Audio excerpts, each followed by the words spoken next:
We are built for uncertainty. We are built for tough times. We are made for adversity.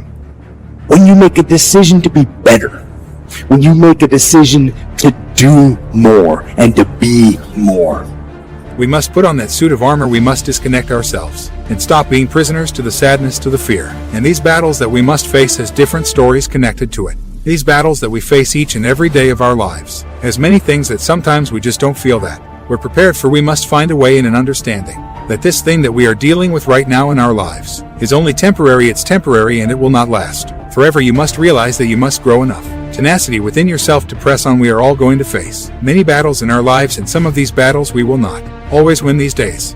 And we are more powerful together than any enemy we will ever face. We are bigger than this. We will get through this. We are stronger than this. As long as we play our part. You can either be a part of the problem or a part of the solution. You will either help the situation, not only your situation, but the situation of the people in your life and the people on this planet, or you won't. So quiet the fear, quiet the worry, quiet the anxiety, quiet the stress, quiet the frustration, quiet that voice in your mind that tells you that you can't get through this, that things will get worse, that maybe you're just not strong enough. Quiet that voice, quiet the doubt.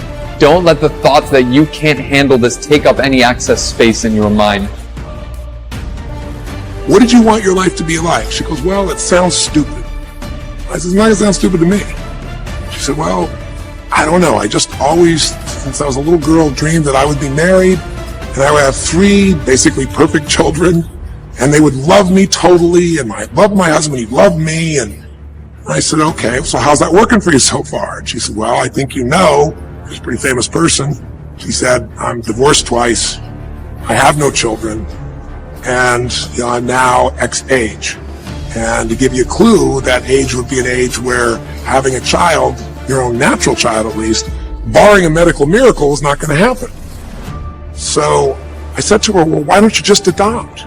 She goes, no, that's not it. And so what I had to dig under is, remember we talked in one of the earlier sessions about there's the surface problem and then there's the deeper desire or need.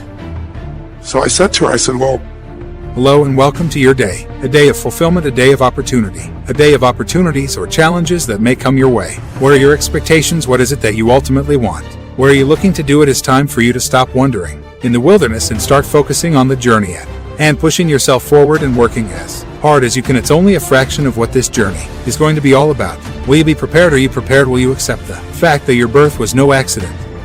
Quiet those voices and raise the volume on hope. Raise the volume on courage. Raise the volume on progress. That is what we are made for. We are built for progress. We are made to move forward. No matter what happens to us, we are designed and will always find a way to move forward. We always find a way to define the odds, as daunting as they may seem. We are built to weather the storms that life throws at us.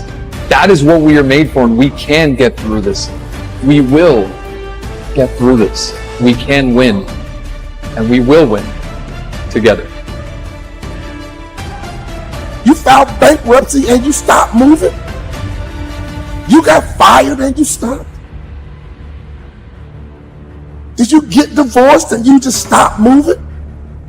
You got cut and you just stopped. When my basketball career was over, I didn't stop moving. Why? Because I'm a shark.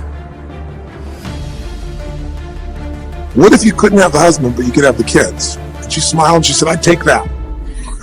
I said, well, why not adopt a kid? She goes, no, it has to be my own blood children. So I kept digging to find out what was behind her blueprint. Because your blueprint is just a projection of what you think you need to be happy. But as human beings, we're notoriously ineffective at knowing it's going to make us happy. So much that we think we're going to make us happy, we get there and we go, is this all there is? So many things that we think are going to make us miserable and we can never deal with, we go through it and we can handle it. We're not good at projecting these things. All kinds of studies will show this. So I said to her, well, what are you hoping to get from these 3 children? Why do they have to be your blood children? And she finally said, well, if they're my blood children, I know they'll always love me. They'll never leave me. What was she looking for? Unconditional love. She had this big blueprint that said, White House, picket fence, 3 children, perfect husband, all these different things. But what was behind that was a need to feel like she could have love that would be certain and wouldn't go away.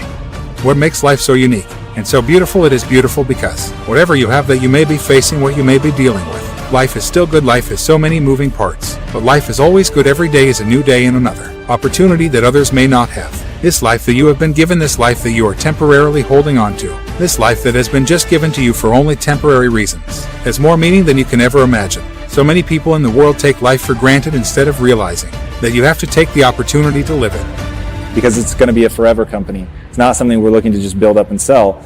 And so if it's going to be a forever company, what are the things it would have to accommodate? And for me, there are 2 pandemics that I believe is my calling to address. Pandemic 1 is the pandemic of the body. You got people 200-300 pounds overweight and they're dying of malnutrition. Really impacted my family.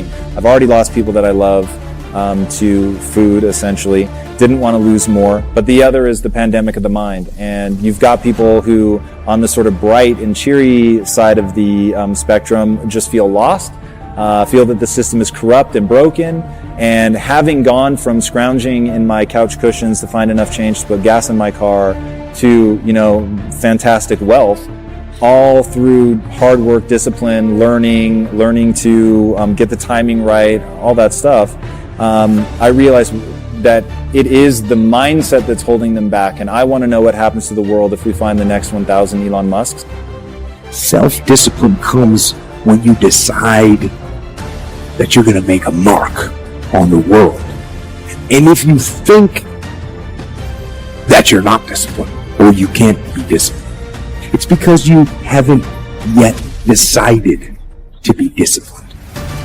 It's because you haven't created that discipline yet. So make the decision, make the commitment. Discipline, the root quality that will improve every aspect of your life. And it'll make you better and stronger and smarter and faster and healthier. And most important, like what happens, I've worked a lot in the inner cities from, I big brothered for 8 years when I was younger and saw what it really, really means to grow up hard. And I big brothered for this kid who was adopted and being abused. And I was the ward of the court when they took him away from his family and saw him through that. So I've seen like the real impacts of generational poverty. And then when we were doing manufacturing in the inner cities, again, working with people that just really, really have suffered at the hands of what I call generational poverty, which is a mindset. It has nothing to do with money. I mean, it echoes in money because they don't understand it and they don't know how to escape that sort of vicious cycle of keep your head down, do as little work as possible and avoid punishment. But so that I wanted to be able to do that. And I feared that I wasn't going to be able to make the two gel and that it would be bolting something on to this thriving, beautiful, amazing business. I didn't want to confuse it. But for me, like that's a must in my life. it'll make you free. There are no shortcuts. There are no hacks. If you want to take the easy road, I promise you it's longer and more painful than the hard road. I know. I've lived it. I've ventured down the easy road at times in my life, and it never led to anywhere good. The positive things in my life always came when I faced the biggest challenges. I joined the Navy. I took the hard road in the Navy and made it into the SEAL teams. There, I had the honor of leading men in combat. I learned some lessons along the way, lessons that have been tested on the battlefield and when implemented lead to success in any arena. One of the best things I've learned is that anyone has what it takes to travel the hard road. There are many different animals, creatures that roam throughout this desert, and things out here get eaten or they eat. And you have to ask yourself, which one are you? Because no matter what's going on out here, the art of survival is to survive, to live, and that's what these animals do. So what kind of animal are you? Are you really hungry? Are you driven? Are you determined? Do you want it? Are you going to do everything that is necessary to get it? Because there's no pity out here in this desert if you don't go after what it is that you are seeking to satisfy your hunger.